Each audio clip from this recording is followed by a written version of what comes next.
మరొకసారి మనమందరం కూడాను ప్రభు పాద సన్నిధిలో ఈ రీతిగా చేరి ప్రభు గొప్ప నామాన్ని కీర్తించే భాగ్యాన్ని ప్రభు మన జీవితంలో బహుమానంగా ఇచ్చాడు. అందును బట్టి మనమందరం కూడాను దేవుణ్ణి మనం ఎంతగానో స్తుతించబద్దులమై ఉంటూ ఉన్నాం. దేవునికి మహిమ కలుగును గాక. మనము దాదాపుగా 18 మాసాల నుండి ఒక వాక్యాన్ని ధ్యానిస్తూ ఉన్నాము. అంచె దినాల్లోకి మనమందరం కూడా వచ్చి ఉన్నాం.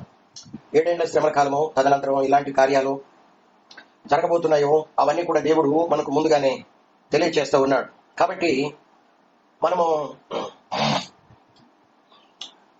ఆ యొక్క ప్రకటన గ్రంథము 11వ అధ్యాయం 16-17 వచనాలు మనము ధ్యానిస్తూ ఉన్నాం. అక్కడ 24 పెద్దలు దేవుని సింహాసనం ఎదుట నిలవబడి వారు ఏమంటున్నారంటే, అయ్యా నీవు నీ బలమును స్వీకరించి నీవు ఏలుతున్నావు అని మాట్లాడుతున్నారు. అంటే దేవుడేంటి తన మహాబలాన్ని స్వీకరించి ఏలటం ఏంటి అనేది ప్రశ్నార్థకంగా ఉంటే, దాని గురించి ఆత్మదేవుడు మనతో కొన్ని నెలలుగా మనతో మాట్లాడుతూ వస్తూ ఉన్నాడు. విశ్వమంతటి మీదను దేవునికి అధికారం ఉంది, కానీ భూమి మీద దేవునికి అధికారం లేకుండా పోయింది కదండి. బైబిల్ గ్రంథం ఏమని చెప్తుంది అంటే, దేవుడే మానవుడిని సృష్టించాడు. సృష్టిలో ఒక భాగం భూమి. భూమిని కూడా ఎవరు సృష్టించారు? దేవుడే సృష్టించాడు అని మనం చూస్తా ఉన్నాం. దేవుడే భూమిని సృష్టించి దాని మీద ఆయన కుమారుడైనటువంటి మానవుడికి ఆదాముకు అధికారం ఇచ్చాడు కదండి. అయితే యేసయ్య భూమి మీద నరావతారిగా ఉన్నప్పుడు ఆయన బాప్తిసం పొంది యోర్దాను నదిలో బయటకు వస్తూ ఉండగా ఆత్మదేవుడు యేసయ్యను అరణ్యానికి కొనిపోయాడు. అక్కడ 40 పగళ్ళు 40 రాత్రులు ఉపవాసం ఉండి ముగించిన పిమ్మట ఆయన యెరూషలేముకు వెళుతుంటే అపవాది యేసయ్యను ఎదుర్కొని ఎత్తైన కొండ మీదకి తీసుకుని వెళ్లి యేసయ్యకు లోక భోగాలు, లోక ఐశ్వర్యాలు అన్ని కూడా చూపించి ఏమంటున్నాడు అంటే, యేసయ్య ఇదిగో నువ్వు నాకు ఒక్కసారి మొక్కు, ఇదంతయు నీకు ఇస్తా కదండి. నీవు నాకు ఒకసారి ఎలా మొక్కాలి? నీవు నాకు సాగిలపడి నమస్కరించు, నాకు మొక్కు, నేను నీకు ఈ అధికారము అంతయు కూడా, ఈ లోక భోగాలు, మహిమ, అధికారం అంతా నీకిస్తా అని మరి సాతాను మాట్లాడుతూ ఉన్నట్లు మనము చూస్తా ఉన్నాం. సృష్టి అంతా కూడా ఎవరి చేత సృష్టించబడింది అని మనం చెప్పుకున్నాం? దేవుని చేతనే. ఆదికాండం 1వ అధ్యాయం 1వ వాక్యంలో, నిర్గమకాండం 19వ అధ్యాయము 5వ వాక్యంలో, మనం 24వ కీర్తనలో అంతా కూడా చూసినట్లయితే ఆది యందు దేవుడు భూమిని సృష్టించెను అని ఉంది. నిర్గమకాండం 19:5లో మనం చదువుకుంటే సమస్త భూమి నాదే కదా అని ఆయన మాట్లాడుతూ ఉన్నాడు. యోహాను సువార్త 1వ అధ్యాయం 1వ వాక్యంలో ఏమని వ్రాయబడి ఉంది అంటే, యేసయ్యే దేవుని వాక్యమై ఉన్నాడు అని మనం చూస్తా ఉన్నాం. యేసయ్య ఏమై ఉన్నాడని చెప్పుకున్నాం. దేవుని వాక్యము కొలస్సీయులకు రాసిన పత్రిక 1వ అధ్యాయం 15 నుండి 17 వచనాల వరకు మనము చదువుకుంటే, యేసయ్య లేకుండా ఏ సృష్టి కూడా కలగలేదు అని మనము యోహాను సువార్తలో 1వ అధ్యాయము 2-3 వాక్యాల్లో కూడా గత వారం మనం చదువుకున్నాము. యేసు ద్వారానే, యేసు మూలంగానే, యేసు వలననే సృష్టి అంతా కూడా సృష్టించబడింది అని మనము చెప్పుకున్నాం. యేసు లేకుండా ఏది కూడా సృష్టించబడలేదు. ఇప్పుడు సృష్టికర్త అయినటువంటి యేసుతోనే సాతాను ఏమంటున్నాడు అంటే, యేసయ్యా ఇదిగో నీకు అధికారం కావాలంటే నీవు నా పాదాల మీద వచ్చి సాగిలపడి మొక్కు, నమస్కారం చేసి మొక్కు, ఇదంతా కూడా నీకు ఇస్తాను అంటే దాని అర్థం ఏంటి? సాతాను నీవే నా దేవుడు అని ఒప్పుకున్నట్టు కదా. సాగిలపడి నమస్కరించి మొక్కమంటే ఎవరికి మొక్కుతారు? మొక్కేది ఎవరికి? దేవుడికి. కాబట్టి సృష్టికర్త అయిన దేవుణ్ణే వాడు అంటున్నాడు, నీవు నన్ను దేవుడిగా ఎంచి నీవు నాకు మొక్కినట్లయితే ఈ అధికారం అంతా కూడా నీకు ఇస్తాను అని మాట్లాడుతున్నాడు. దేవుడు అధికారాన్ని, బలాన్ని, సింహాసనాన్ని ఆదాముకి ఇస్తే ఆదామును మోసగించి ఆదాము నుండి సాతాను ఏం చేశాడు చెప్పండి? లాగేసుకున్నట్లు మనం చూస్తా ఉన్నాం. ఇప్పుడు అధికారం, బలం, సింహాసనం ఎవరి చేతిలోకి వెళ్ళిపోయింది? సాతాను చేతిలోకి వెళ్ళిపోయిందని మనము గత వారం ప్రకటన గ్రంథం 13వ అధ్యాయము 2వ వచనంలో చదువుకున్నాం. ఎవరి వశంలో ఉంది? సాతాను వశంలో ఉంది కనుకనే వాడు ఏమంటున్నాడో చూద్దామా ఒకసారి. లూకాసు వార్త 4వ అధ్యాయం 7వ వచనం అనుకుంటాను. లూకాసు వార్త 4వ అధ్యాయము 7వ వచనంలో కనుక మనము చూడగలిగినట్లయితే సాతాను ఏమంటున్నాడు అంటే, 4వ అధ్యాయము 7వ వచనంలో, కాబట్టి నీవు నాకు మొక్కితివా ఇదంతయు 6వ వచనంలో ఈ అధికారం అంతయు ఈ రాజ్యముల మహిమయు నీకిత్తును, అది నాకప్పగింపబడి ఉన్నది, అది నేను ఎవరికి ఇవ్వకూడదునో వానికే ఇత్తును, కాబట్టి నీవు నాకు మొక్కు, ఇదంతయు నీదగును. 6వ వచనం 2వ లైన్లో వాడు ఏమంటున్నాడంటే, అది నాకు అప్పగించబడి, ఏది?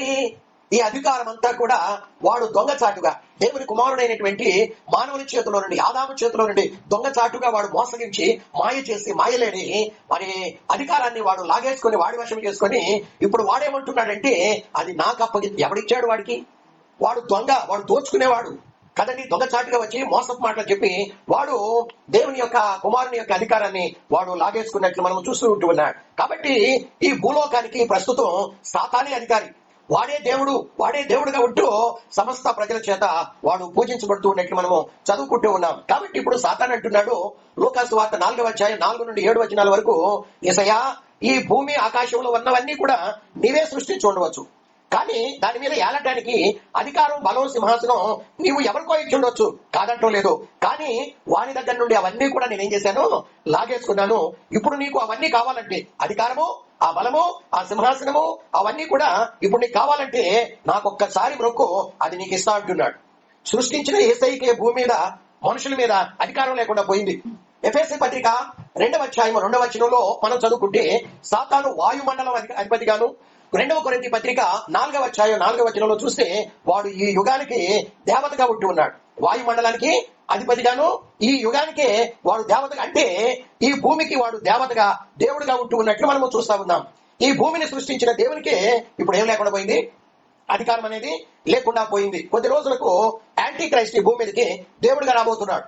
వాడు ఒక మనిషే. యాంటీ క్రైస్ట్ అనే వాడు ఒక మనిషే, కానీ వాడు ఎలా రాబోతున్నాడు, రాబోయే దినాల్లో దేవుడిగా రాబోతున్నాడు. వాడు ప్రపంచం మొత్తాన్ని ఒకటిగా చేసి వాడి వశంలోకి తీసుకొని ఏలాలనుకుంటూ ఉన్నాడు. కాబట్టి ఇప్పుడు సాతాను యాంటీ క్రైస్ట్కి ఏమైపోతున్నాడు, వాడు తన బలాన్ని, తన అధికారాన్ని, తన సింహాసనాన్ని ఎవరికి ఇవ్వబోతున్నాడు, యాంటీ క్రైస్ట్. చదువుకుందాం ప్రకటన గ్రంథం 13వ అధ్యాయం 7వ వాక్యంలో మనం చదువుకుంటే, ప్రకటన గ్రంథము 13వ అధ్యాయము 2వ వాక్యం, మన్నించాలండి, 2వ వాక్యంలో మనము చదువుకున్నట్లయితే, నేను చూచిన ఆ మృగం, ఏ మృగం మనకు మొదటి వచనంలో కనబడుతుంది, 10 కొమ్ములు 7 తలలు కలిగినటువంటి క్రూర మృగం. ఇదెవరు, యాంటీ క్రైస్టు, అంటే ఒక మనిషే, కానీ 10 రాజ్యాలు కలిగినటువంటి వాడు, 10 కొమ్ములు 7 తలలు కలిగినటువంటి 7 తలల గురించి మనం ఇంతకు ముందు మనము ప్రకటన గ్రంథం 17వ అధ్యాయంలో గతంలో ధ్యానించాం. ఎందుకంటే మరి 7 తలలు అంటే 7 సామ్రాజ్యాలు అని గతంలో మనం చూసాము. అవేంటో మరి మరలా రిపీట్ చేసి, అంటే ఐగుప్తు సామ్రాజ్యము, అష్షూరు సామ్రాజ్యము, బబులోను సామ్రాజ్యము, 4వదిగా మాదియా పారసీక సామ్రాజ్యము, 5వదిగా గ్రేకీయుల సామ్రాజ్యము కదండి. 5గురు రాజులు కూలిపోయారని ప్రకటన గ్రంథంలో మనము 17వ అధ్యాయంలో గతంలో వాటిని గురించి వివరించి చెప్పుకున్నాం. 6వ వాడు ఉన్నాడు, యేసు కాలంలో రోమా సామ్రాజ్యం, అది రానయ్యున్నటువంటి వాడు కడమవాడు రోమా సామ్రాజ్యం. 8వ రాజు మరి సిరియా నుండి వస్తాడని ఇక్కడ 8 రాజులు మనకు కనబడుతూ ఉంటున్నా. సరే, మంచిది. వాటి గురించి మనం గతంలో సవివరంగా ధ్యానించాం. 13వ అధ్యాయం ప్రకటన గ్రంథము మనము 2వ వాక్యంలో చదువుకుంటే, 13వ అధ్యాయము 2వ వాక్యంలో మనము చదువుకుంటే, నేను చూచిన మృగము అంటే యాంటీ క్రైస్ట్, చిరత పులిని పోలి ఉండెను, దాని పాదములు ఎలుగు వంటి పాదముల వంటివి, దాని నోరు సింహము వంటిది. దానికి అంటే ఆ క్రూర మృగానికి, అంటే యాంటీ క్రైస్ట్ కి ఆ ఘట సర్పం అంటే అపవాది తన బలాన్ని, తన సింహాసనాన్ని, గొప్ప అధికారాన్ని రాబోయే దినాల్లో ఏం చేయబోతున్నాడంటే వాడు ఇవ్వబోతూ ఉన్నాడు. ప్రస్తుతం ఈ అధికారం ఎవరి చేతిలో ఉంది, భూమి మీద, మనుషుల మీద, అంటే సాతాను చేతిలో ఉంది. 7 ఏళ్ల శ్రమల కాలంలో సాతాను యాంటీ క్రైస్ట్ ని తన కుమారుడిగా ఎన్నుకొని, ఇదిగో యాంటీ క్రైస్టు, నేను నీకు తండ్రిగా ఉంటాను, నీవు నాకు కుమారుడిగా ఉండు, ఇదిగో భూమి మీద నిన్ను దేవుడిగా చేస్తాను, నీకు నేను దేవుడిగా ఉంటాను. కాబట్టి ఈ భూమి మీద నువ్వు దేవుడిగా ఉంటే, నువ్వు పరిపాలన చేస్తుంటే, నీలో నా ప్రతిబింబాన్ని చూసుకొని నేను సంతోషిస్తా ఉంటాను. ఒకానొక కాలంలో ఎవరు వచ్చారు, నిమ్రోద్ అనేవాడు వచ్చాడు. వాడికి నా బలాన్ని, నా సింహాసనాన్ని, అధికారాన్ని ఇచ్చాను. కుళ్ళుపోతు వాడైనటువంటి ఆ దేవుడు వాళ్ళందరినీ కూడా చెదరగొట్టి భాషలన్నీ తారుమారు చేసేసి ఆ గోపురాన్ని కూల్చివేశాడు. వాడు అంతస్తు మీద అంతస్తు పెద్ద బిల్డింగ్ కట్టి పైన గోపురం మీద ఇదిగో నాకు వాడు మరి ఒక ఇది కట్టాడు, సింహాసనాన్ని. అయితే నేను నా అధికారం, బలం, నా సింహాసనాన్ని నిమ్రోద్కి ఇస్తే అది దేవుడు మొత్తాన్ని ప్రేర్ చేసేసాడు. అయితే ఒక కాలంలో యేసుక్రీస్తు భూలోకాలకు వచ్చాడు. ఆయనకు నా సింహాసనం, బలం, అధికారం ఇస్తానంటే ఆయన లోబడలేదు, ఒప్పుకోలేదు. కాబట్టి ఇప్పుడు నీకు ఇస్తాను, నీ ద్వారా నేను మహిమ పొందుతాను కాబట్టి అని చెప్పేసి ఆ ప్రకటన గ్రంథం 13వ అధ్యాయం 2వ వచనంలో తన బలాన్ని, తన అధికారాన్ని, తన సింహాసనాన్ని యాంటీ క్రైస్ట్ కి ఇచ్చి వాడు ఏం చేయబోతున్నాడు, యాంటీ క్రైస్ట్ ని దేవుడిగా చేయబోతూ ఉన్నట్లు మనము చూస్తా ఉంటూ ఉన్నాం. దేవునికి మహిమ కలుగును గాక. కాబట్టి ఆ రోజుల్లో 7 ఏళ్ల శ్రమల కాలంలో 90% మంది ప్రజలు, భూమి మీద ఉన్నటువంటి దాదాపు బ్రతికున్నటువంటి దాదాపు 90% మంది ప్రజలు నీవే మా దేవుడు అని సాగిలపడి యాంటీ క్రైస్ట్ ఏం చేయబోతున్నారు, మొక్కబోతున్నారు. అలా మొక్కలేదనుకో ప్రకటన గ్రంథం 20వ అధ్యాయము 4 నుండి 6 వచనాల వరకు వాడు ఏం చేస్తాడు, శిరచ్ఛేదనం చేస్తాడు. మొక్కనిది ఎవరో, పరిశుద్ధులు మొక్కరు. పరిశుద్ధులు వాడు ఏం చేయబోతున్నాడు? శిరఛేదనం చేయబోతున్నాడు. కాబట్టి ఆ కాలంలో 7 ఏళ్ల శ్రమల కాలంలో భూమి మీద బ్రతుకున్నటువంటి 90% మంది ప్రజలు 666 ముద్ర వేసుకొని యాంటీ క్రైస్ట్ ను దేవుడిగా కొలవబోతున్నట్లు మనము చూస్తా ఉన్నాం. కొలవకపోతే శిరఛేదనం చేస్తాడు.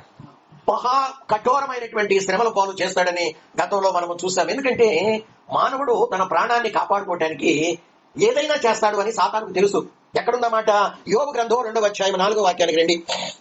యోబు గ్రంథం 2వ అధ్యాయము 4వ వాక్యంలో మనము చదువుకుంటే 4వ వాక్యంలో అపవాది అంటున్నాడు, యెహోవా దేవునితో అంటున్నాడు, ఇదిగో చర్మము కాపాడుకుంటానికి చర్మాన్ని, మానవుడు తన ప్రాణాన్ని కాపాడుకుంటానికి వాడికి కలిగింది యావత్తు నరుడు ఇచ్చును కదా.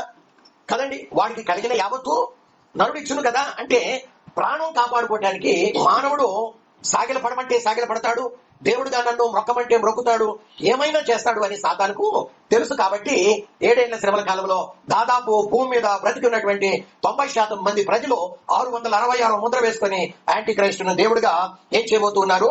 కొలవబోతున్నారు. సాతాను తన అధికారం అంత్యక్రీస్తుకు ఇవ్వాలనుకుంటున్నాడు. సరే కదండి, సాతాను ఏం చేయాలనుకుంటున్నాడు? తన అధికారాన్ని అంత్యక్రీస్తుకు ఇవ్వాలనుకుంటున్నాడు. అది ఓకే. ఇంతకీ సాతానుకు అధికారం ఎప్పుడొచ్చింది అని మనం చూసినట్లయితే మీ తర్వాత చదువుకోండి. ఆదికాండం 1వ అధ్యాయము 20వ వచనం నుండి 27 వచనాల వరకు. దేవుడు భూమిని సృష్టించాడు, భూమి మీద జీవరాశులన్నిటిని కూడా సృష్టించాడు. చివరిలో 6వ దినం చివరిలో మానవుడిని సృష్టించాడు. మానవుడిని సృష్టించి దేవుడు తన స్వరూపంలో మానవుడిని సృష్టించి జీవరాశుల మీద భూమి మీద యాలమని మానవుడికి ఏం ఇచ్చాడు? అధికారం ఇచ్చాడు. అదే మనం 8వ కీర్తన 6 నుండి 8 వచనాల వరకు మనం చదువుకుంటాం. అంతేకాదు ఆదికాండం 1వ అధ్యాయం 27, 28 వచనాలలో కూడా ఆ మాటలు మనం చదువుకుంటాం. దేవుడు భూమిని సృష్టించి భూమి మీద అనేకమైనటువంటి జీవరాశులను సృష్టించాడు. సృష్టించి వాటిని యాలమని మానవుడికి ఏమిచ్చాడు? అధికారాన్ని, బలాన్ని, సింహాసనాన్ని ఇచ్చినట్లు మనము చూస్తా ఉన్నాం. అందుకే యోబు గ్రంథంలో చూడండి 38వ అధ్యాయం 4వ వచనంలో మీ తర్వాత చదువుకోండి, సమయం లేదు మనకి. భూమికి పునాది వేసింది, భూమిని సృష్టించింది దేవుడే అని అక్కడ వ్రాయబడి ఉంది. భూమికి పునాది వేసింది ఎవరంటండి? దేవుడే. భూమిని సృష్టించింది ఎవరంట? దేవుడే. కానీ అధికారం మాత్రం ఆదాము చేతిలో పెట్టి దేవుడు ఏం చేశాడు? పరలోకానికి వెళ్ళిపోయాడు. భూమికి పునాది వేశాడు, భూమిని సృష్టించాడు. అయితే అధికారాన్ని ఎవరి చేతిలో పెట్టాడు? ఆయన కుమారుడైనటువంటి ఆదాము చేతిలో పెట్టి ఆయన పరలోకానికి వెళ్ళిపోయాడు. అధికారం ఆదాముది, ఆదాము పిల్లలది. అంటే నీది నాది, రక్షణ పొందినటువంటి మానవులది. అధికారం ఎవరిది చెప్పండి? భూమి మీద ఆదాము సంతానం అంతా విస్తరించింది.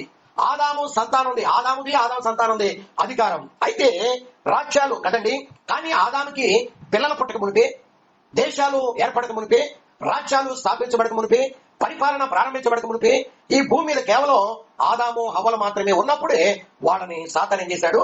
మోసం చేసి దేవుని పోలిక, దేవుని స్వరూపం లేకుండా చేసి వాళ్ళ చేతికి ఇవ్వబడినటువంటి అధికారాన్ని అలా దొంగిలించి తీసుకుని వెళ్ళిపోయాడు.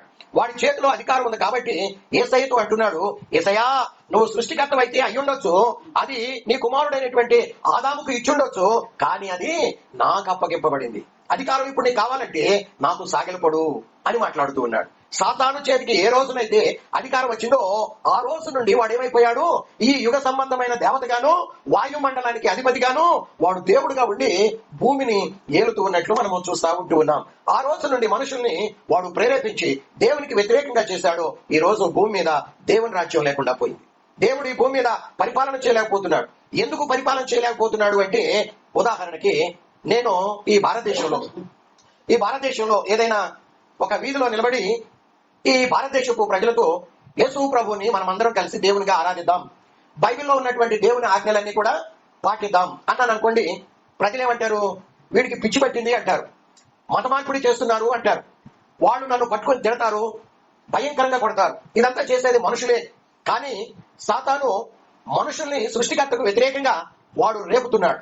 ఏ మనుషుడు కూడా యేసుని రాజుగా, దేవుడుగా, ప్రభువుగా అంగీకరించడం లేదు కదండి. సాతానునే, అపవాదునే మనుషులు ఏం చేస్తున్నారు? దేవుడుగా వాళ్ళు కొలుస్తూ ఉన్నట్లు మనము చూస్తూ ఉంటూ ఉన్నాం. ఉదాహరణకి మనం చదువుకుందాం. కొరింథీయులకు రాసిన 2వ పత్రిక 4వ అధ్యాయము 4వ వచనం.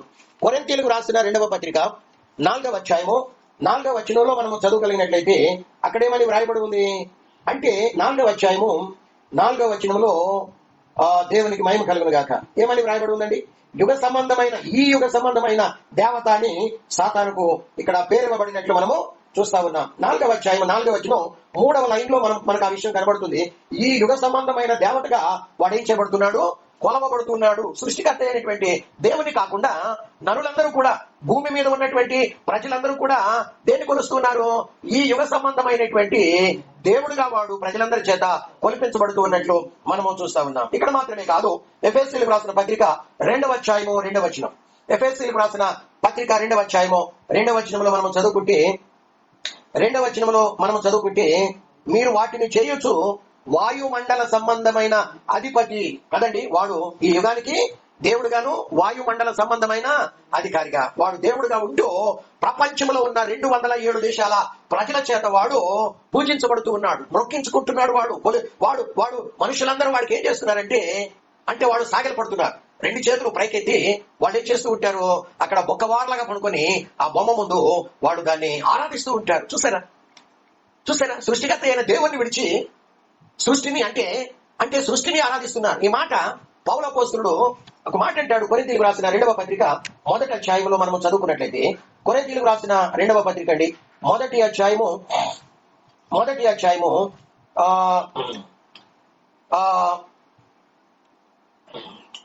దేవునికి స్తోత్రం. 1 కొరింథీ పత్రిక ఏమో కాదు, 2వ కొరింథీ పత్రికలోని మనము చదువుకుంటే దేవునికి మహిమ కలుగును గాక. మన్నించాలండి, రోమీయులకు రాసిన పత్రిక 1వ అధ్యాయం.